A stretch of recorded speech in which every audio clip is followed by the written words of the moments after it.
नमस्कार, न्यूज 24 देख रहे हैं आप। मैं हूं आपके साथ पूजा। स्वागत है आपका नॉन स्टॉप एट 8 में। आइए बुलेटिन की शुरुआत करते हैं। दारू की बोतल के साथ पानी की टंकी पर जा बैठे डॉक्टर साहब। आइए दिखाते हैं कि जयपुर में क्यों टंकी पर जा बैठे कोरोना काल के भगवान।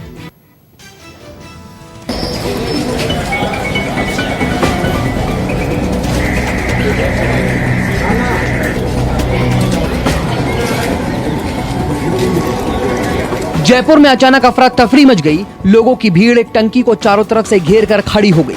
प्रशासन के हाथ पांव फूल गए। वजह, टंकी के ऊपर बैठा ये शख्स शराब के नशे में चढ़ गया था पानी की टंकी पर। लेकिन आप ये जानकर हैरान रह जाएंगे कि ये साहब डॉक्टर हैं।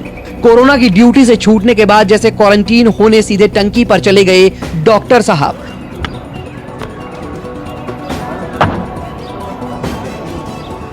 जयपुर के जयपुरी अस्पताल में तैनात इन डॉक्टर साहब को पता नहीं क्या सूझा कि अस्पताल से छुट्टी मिलने के बाद टंकी के ऊपर अपना आसरा ले लिया।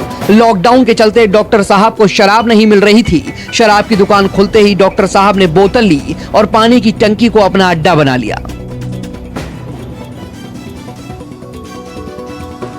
जयपुरी अस्पताल में ही ये पानी की टंकी है। दोपहर में कांस्टेबल मुकेश मीणा ने देखा कि कोई शख्स टंकी के ऊपर एकदम बीच में बैठा है। सिपाही ने तत्काल अपने बड़े अधिकारियों को इसकी जानकारी दी, जिसके बाद प्रशासन और सिविल डिफेंस की टीम मिलकर टंकी के ऊपर गई और डॉक्टर साहब को नीचे उतारने की कोशिश करने लगी। लेकिन डॉक्टर साहब इतनी ऊंचाई पर बैठने के बाद नीचे उतरने का नाम नहीं ले रहे थे, जिसके बाद पुलिस विभाग ने सख्ती दिखाई और डॉक्टर साहब 3 घंटे की कड़ी मशक्कत के बाद नीचे उतरने के लिए तैयार हुए।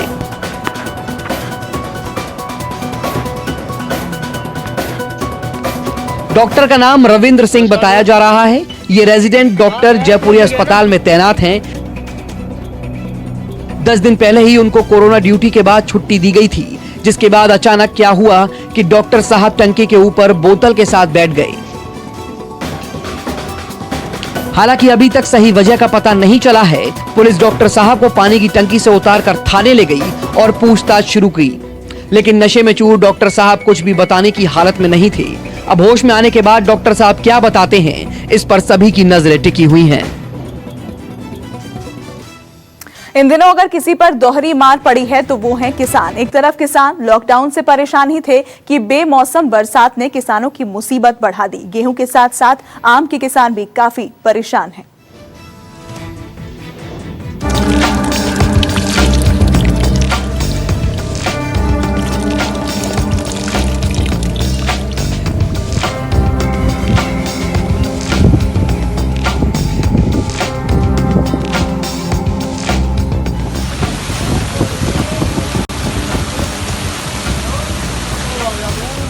लॉकडाउन और कोरोना संकट की वजह से किसान वैसे ही परेशान है। ऊपर से बेमौसम बारिश ने उनका जीना दुश्वार कर दिया है। देश के कई हिस्सों में मौसम के बिगड़े मिजाज ने लोगों का चैन छीन लिया है। कहीं बारिश तो कहीं तूफान से तबाही हो रही है। पिछले 1 हफ्ते से मौसम की मार ने फसलों को बर्बाद कर दिया है। तेज आंधी और बारिश ने उत्तर भारत के कई जिलों में फसलों को बहुत भारी नुकसान पहुंचाया है। बिहार और यूपी के कई जिलों में ज्यादातर किसानों की गेहूं की फसल तो खेतों में ही बर्बाद हो गई।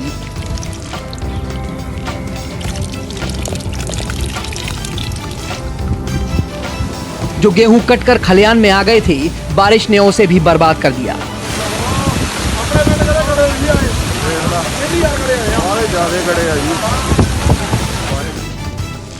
और अब आम की फसल की हो रही बर्बादी ने किसानों के चेहरे का रंग उड़ा दिया है। तेज बारिश के साथ ओले गिरने से पेड़ों पर लगे आम बर्बाद हो गए हैं। तस्वीरों में आप देख सकते हैं कि मौसम के कहर ने किसानों की क्या हालत कर दी है। यूपी के मलिहाबाद में आम की फसल बर्बाद होने को लेकर किसान बेहद परेशान हैं। आम में बहुत नुकसान हुआ है। 3-4 आंधी आ गई, लगातार आंधी पानी पत्थर गिर रहे हैं और इतना नुकसान हो रहा है कि जिसका कोई अंदाज़ा नहीं लगा सकता। अब ये आम गिरा हुआ है, हम कहाँ लेके जाएं? ना इसको मंडी लेके जा सकते हैं, ना एक दूसरे से गांव हम लेके जा सकते हैं कि चलो हम बेच ले जा करके 2-4-10 रुपये कुछ सीधे हो जाएं। और इसकी वजह से इतना नुकसान हो रहा है कि किसानों का बहुत भारी नुकसान है इस बार। ये किसान लॉकडाउन की वजह से कीटनाशक दवाइयां भी नहीं खरीद पा रहे, लिहाजा आम में कीड़े लग गए हैं। कीड़े लगने की वजह से आम पेड़ों पर ही खराब होने लगे हैं। थोड़ा ये लॉकडाउन की वजह से बागों में दवाइयाँ कम पड़ पाई हैं, क्यों ट्रैक्टर ट्राली नहीं आने देते थे जो प्रशासन था। और उसके बाद में दवाइयाँ भी लोकल मिली हैं, इस वजह से ये सारा आम देख लीजिए, ये सब खौसहा आम हो गया, ये सब इतना आम पड़ा हुआ है, ये सब रूसी लगा हुआ आम है ये सब।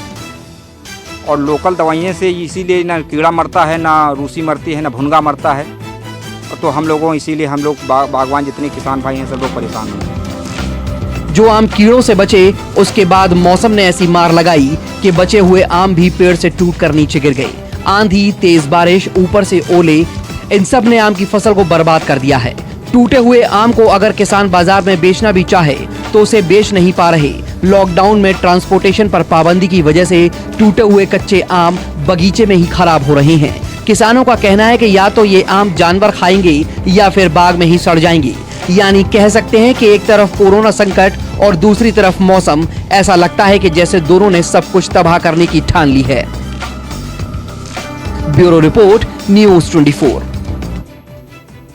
सोशल मीडिया पर एक उड़ते हुए मोर का शानदार वीडियो वायरल हो रहा है। इस वीडियो में मोर उड़कर पेड़ पर बैठ जाता है। मोर की उड़ान का ऐसा वीडियो शायद ही आपने पहले कभी देखा होगा। जमीन से उड़ा और पेड़ पर जा बैठा। सोशल मीडिया पर वायरल हुआ मोर की उड़ान का यह वीडियो। घने जंगल में मोर की शानदार उड़ान का यह वीडियो लोगों का मन मोह रहा है। लोग कह रहे हैं कि जंगल के बीच मोर को उस तरह उड़ते उन्होंने पहले कभी नहीं देखा। इस वीडियो को Indian forest officer Sushanta Nanda ने अपने ट्विटर हैंडल से शेयर किया है। साथ ही कैप्शन में लिखा, यहाँ देखिए मोर कैसे उड़ते हैं। शरीर की लंबाई से 60% ज्यादा मोर के पंख 6 फीट तक बढ़ सकते हैं। वीडियो क्लिप में 2 मोर सड़क पर चल रहे हैं, तभी एक मोर उड़ते हुए पेड़ पर जाकर बैठ जाता है। पूरी हरियाली के बीच में नीले रंग का मोर काफी खूबसूरत लग रहा है। दरअसल मोर थोड़ी ही ऊंचाई तक उड़ सकते हैं, लिहाजा जो लोग जंगल से अनजान हैं उन्हें ये तस्वीर कभी देखने को नहीं मिली। इस वीडियो को प्रोफेशनल वाइल्ड लाइफ फोटोग्राफर हर्ष नरसिम्हा मूर्ति ने पिछले साल राजस्थान के रणथंभौर नेशनल पार्क में रिकॉर्ड किया था। जयपुर पुलिस की महिला स्क्वाड निर्भया की महिला कमांडो अब कानून व्यवस्था के साथ सामाजिक सरोकार भी निभा रही है। नीली वर्दी वाली ये महिला स्क्वाड लॉकडाउन में सैनिटरी पैड भी बांट रही है। जयपुर में लॉकडाउन का सख्ती से पालन कराते हुए आपने कई बार पुलिस कर्मचारियों के साथ साथ महिला स्क्वाड निर्भया को देखा होगा। ये सभी निर्भया स्क्वाड की महिला जवान हैं। इस दौरान इनकी दुकानें भी कई जगह आपने देखा होगा पूरे लॉकडाउन के चलते बंद था और इनकी भी कई जरूरत थी, तो ऐसे में इन लोगों को पैड भी वितरित किया जा रहा है। तो मैं बातचीत करता हूँ निर्भया स्क्वाड की सुनीता जी से। जब ये कच्ची बस्ती वगैरह में गई तो इन्होंने हमें बताया कि मैडम वहाँ पे कई महिलाएं ऐसी भी हैं जिनके पास सैनिटरी नैपकिन्स नहीं पहुँच पा रहे हैं, तो जिनके पास खाने के पैसे नहीं है वो इन नैपकिन्स को कैसे खरीदेगा, तो अपन इसके लिए क्या कर सकते हैं। तो इन्हीं लोगों की इच्छा पर हम लोगों ने ये एक छोटा सा प्रयास किया है। निर्भया स्क्वाड की ये महिला जवान घर में छोटे छोटे बच्चों को छोड़कर कोरोना संक्रमित इलाकों में ड्यूटी के लिए निकल रही हैं। ड्यूटी के दौरान खुद को संक्रमण से सुरक्षित रखना इनके लिए बड़ी चुनौती है, लेकिन लोगों की सेवा में वो खुद का ख्याल रखना भी भूल जाती हैं। आपके घर परिवार में पूरा था, कभी डर नहीं लगा कि उस एरिया में जाके ड्यूटी करना पड़ता जहाँ लोग भी कोई भी नहीं जाना चाहते? नहीं, कभी डर नहीं लगा और गर्व महसूस होता है हमें कि हम वहाँ जाके ड्यूटी करें और खुद अपने आप को साबित करें। अपने आप को सुरक्षित रखने के लिए आप लोग किस तरह के उपाय खुद प्रिकॉशन लेते थे? अपने आप को सुरक्षित रखने के लिए सैनिटाइजर का उपयोग, मास्क का, हम घर भी जाते हैं तो भी हम अपने बच्चों से और घर वालों से थोड़ी दूरी बना के रखते हैं। जाते ही नहाते हैं, कम से कम घर नहाने के बाद भी आधा घंटा बाद हम बच्चों को लेते हैं। हम सबके छोटे छोटे बच्चे हैं, कोई वही मैम ने बताया 6 महीने का, 1 साल का, मेरा खुद का बेबी अभी 1 साल का ही है, तो मुझे बड़ा डर भी लगता है, लेकिन ये तो मेरी रोज की जिम्मेदारी है जो मैं।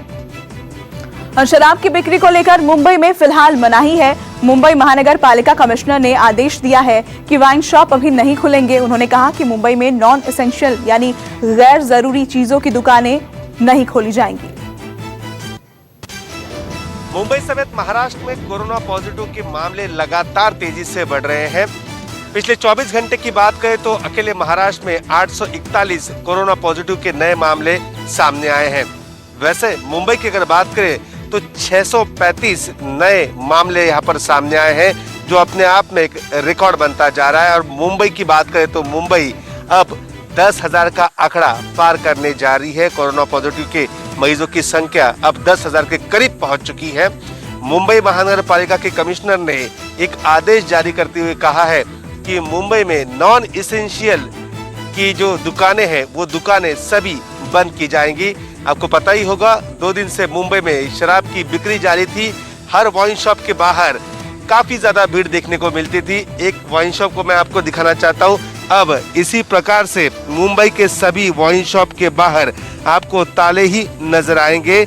मुंबई महानगर पालिका कमिश्नर ने वहां पर शराब बिक्री को पाबंदी लगा दी है और जिस प्रकार से लोग शराब की दुकानों के बाहर भीड़ करते हैं, पुलिस को लाठीचार्ज करना पड़ता है, सोशल डिस्टेंसिंग का पालन वहां पर नहीं किया जाता, धज्जियां उड़ाई जाती है, तो कहीं ना कहीं इसी कारण को देखते हुए यहाँ पर रोक लगा दी गई है। अन्य जो दूसरी दुकानें हैं उनको भी वहां पर बंद रखने का आदेश दिया गया है। कल मुंबई में कई स्टेशनरी की दुकानें वहां पर शुरू थी, अब उन्हें भी बंद रखना होगा। सिर्फ इसेंशियल कमोडिटी वाली दुकानें यानी फल, दूध, सब्जी और मेडिकल स्टोर इन्हें ही खोलने का आदेश मुंबई में रहेगा, क्योंकि मुंबई में लगातार कोरोना पॉजिटिव के मामले बढ़ते जा रहे हैं। धारावी में भी अभी भी मामले रुकने का नाम नहीं है। तो यही वजह है कि अब सरकार को यहाँ पर और बीएमसी को यहाँ पर सख्ती करनी पड़ रही है। कैमरामैन अंचल सिंह के साथ विनोद जगताले, न्यूज़ 24 ठाणे। यूपी में सोमवार को शराब की दुकान खुलते ही बिक्री के पिछले सारे रिकॉर्ड टूट गए। सिर्फ एक दिन में यहां 300 करोड़ की शराब बिक गई। इससे पहले लखनऊ में एक दिन में सबसे ज्यादा 125 करोड़ की शराब बिकी थी। शराब बिक्री के मामले में उत्तर प्रदेश ने अपने पुराने तमाम कीर्तिमान ध्वस्त कर दिए हैं। उत्तर प्रदेश में अब तक अधिकतम 125 करोड़ रुपए की शराब एक दिन में बिकी थी, लेकिन कल 300 करोड़ की शराब उत्तर प्रदेश में बिकी, जिसमें सिर्फ लखनऊ में 6 करोड़ से ज़्यादा शराब की बिक्री हुई। इस वक्त भी हम आपको तस्वीरें दिखा रहे हैं कि सामने आप देख रहे हैं दुकान पर लोग, आज उतनी भीड़ नहीं है लेकिन लोग अभी भी शराब खरीदने आ रहे हैं। हालांकि सरकार की तरफ से कहा गया कि एक बार में एक व्यक्ति को एक ही बोतल दी जाएगी।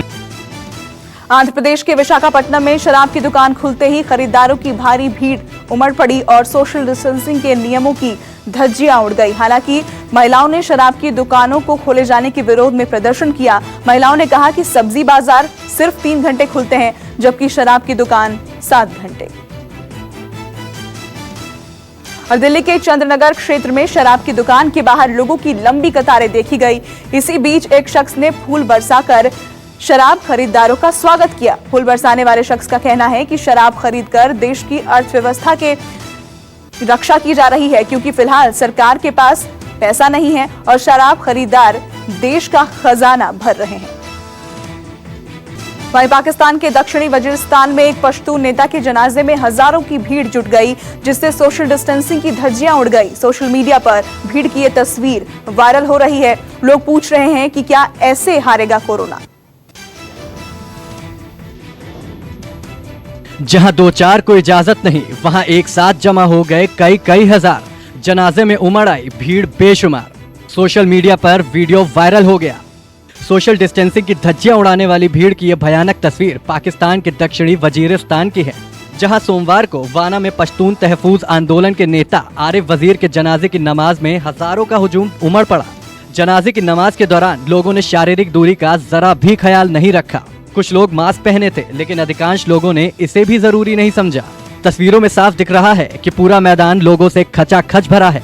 आम लोगों की इस भीड़ में पुलिस के आला अधिकारी भी शामिल हैं और जनाजे में शामिल किसी शख्स को सोशल डिस्टेंसिंग के नियमों की परवाह नहीं है। आरिफ वजीर पाकिस्तान के खैबर पख्तूनवा राज्य के पश्तूनों के बड़े नेता थे। शनिवार को दक्षिण वजीरिस्तान में अज्ञात लोगों ने उन पर सरेआम गोलियों से हमला कर दिया। गंभीर रूप से घायल पश्तून नेता को इलाज के लिए इस्लामाबाद के अस्पताल पहुंचाया गया, लेकिन थोड़ी देर में ही उन्होंने दम तोड़ दिया। पश्तून तहफूज आंदोलन के नेता आरिफ वजीर 1 महीने पहले ही जमानत पर रिहा होकर आए थे। आरिफ के भाई ने कहा था कि पाकिस्तान सरकार पश्तूनों के अधिकार छीन रही है और आंदोलन को ताकत के जरिए दबा भी रही है। आ गई जेईई मेन परीक्षा की तारीख। नीट परीक्षा की भी तारीख हुई तय। जी हां, कोरोना की वजह से देश में सब कुछ ठप पड़ा है। ट्रांसपोर्ट सेवा से लेकर तमाम दूसरी गतिविधियां भी बंद पड़ी हुई हैं। तकरीबन 42 दिनों से देश की जनता लगभग पूरी तरह से अपने अपने घरों में कैद हैं। स्कूल, कॉलेज सब बंद पड़े हुए हैं। जाहिर है परीक्षाएं भी स्थगित हैं।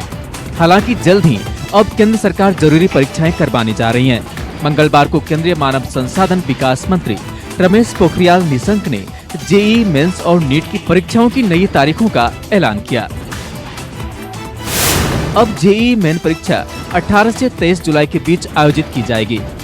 वहीं जेईई एडवांस की परीक्षा का आयोजन अगस्त में किया जा सकता है। फिलहाल इसकी तारीख तय नहीं की गई है, जबकि नीट परीक्षा की तारीख 26 जुलाई तय की गई है। हालांकि सीबीएसई की परीक्षाओं को लेकर अभी कोई फैसला नहीं लिया गया। कॉलेज के लिए यूजीसी गाइडलाइन का पालन किया जाएगा। यूजीसी कैलेंडर के मुताबिक कॉलेज परीक्षाएं 1 जुलाई से और नया सत्र सितंबर से शुरू होगा। लॉकडाउन में फंसे छात्रों से ऑनलाइन संवाद के दौरान निशंक ने ये घोषणा की। इसके अलावा एचआरडी मंत्री ने यह भी कहा कि सीबीएसई की परीक्षाओं को लेकर फैसला अगले कुछ दिनों में किया जाएगा। साथ ही पहले हो चुकी परीक्षाओं की कॉपी जांचने का काम भी जल्दी शुरू किया जाएगा। एचआरडी मिनिस्टर ने इस दौरान ये साफ किया कि आने वाले समय में स्थिति की समीक्षा करने के बाद ये तय होगा कि अगले एकेडमिक सत्र के सिलेबस को कम किया जाए या नहीं। अगर ऐसा हुआ तो अगली यानी जेईई और नीट 2021 की परीक्षाएं घटे हुए सिलेबस के आधार पर ही ली जाएगी।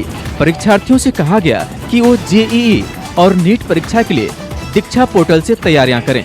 सभी संस्थाओं में कोरोना वायरस संक्रमण की स्थिति से निपटने के लिए टास्क फोर्स बनाए जाने की भी बात कही जा रही है।